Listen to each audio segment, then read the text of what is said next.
It started with a baptism party and ended with a restraining order.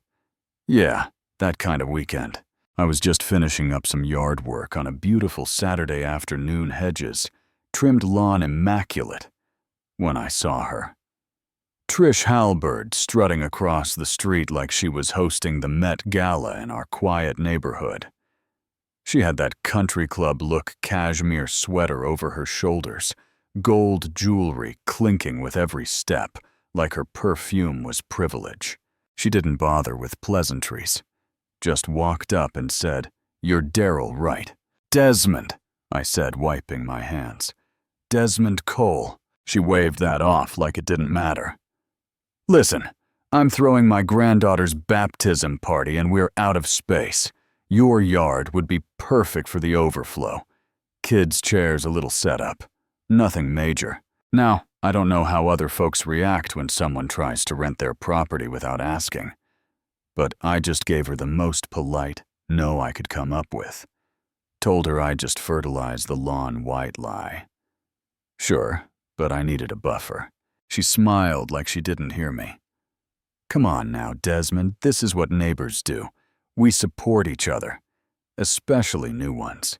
You ever get that feeling like someone's trying to tell you you don't belong without actually saying it?" That was her tone. I held my ground. "I'm not comfortable with that. I'd prefer you find another solution." And that was the moment the switch flipped. Her smile froze. Her voice turned cold, and she said something about her brother-in-law being a city councilman. The message was clear. She thought she could push me around. But I've dealt with people like her before, and I wasn't about to be intimidated on my own lawn. I went back inside. Thought that was the end of it.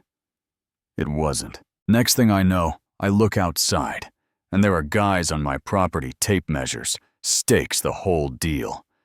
I stormed out and shut it down immediately. Trish, bold as ever, tried to hand me an envelope. "100 for the inconvenience," she said, like she was doing me a favor. Then came the line that still makes my blood boil. "You people never understand how things work around here." That was it. I recorded everything from that point forward. About an hour later, cops show up. Yep, she called 911 and claimed a large black man was threatening her party. Luckily, one of the responding officers was a black woman. She let me talk, saw the footage, and wasn't buying Trish's act for a second. They told her to clear out or face trespassing charges. She backed off fuming. But then came the second act. Her drunk brother showed up.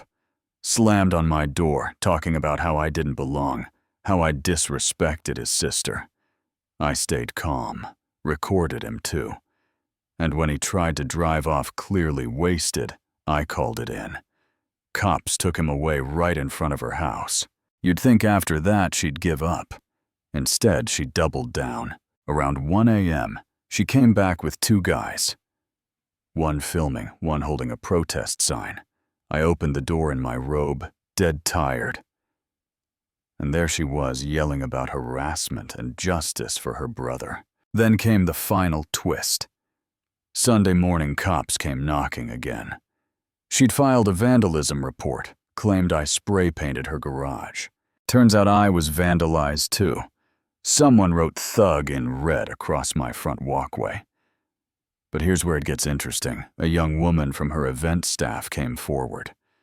Said Trish had been ranting the night before about how I needed to be taught a lesson with that. And my security footage, the cops connected the dots. Trish got hit with multiple charges, false report harassment, and solicitation of property damage. I filed for a restraining order. At the hearing, the judge didn't hold back. Said her actions had racial undertones and showed a complete disregard for basic rights. I got a full year of legal protection, and you better believe the neighborhood took notice. Mrs. Elkin's sweet lady next door brought me peach cobbler after the hearing and said, "About time someone put her in her place. It's wild, you know. I bought this house to find peace, quiet, a piece of the American dream.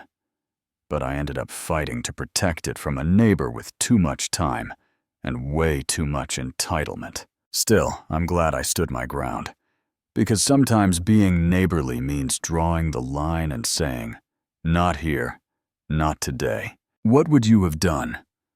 Would you have let it go? Or stood your ground like I did? Drop your thoughts in the comments. Let's talk about boundaries, community, and how far is too far. Because I've got a feeling stories like this are more common than we think.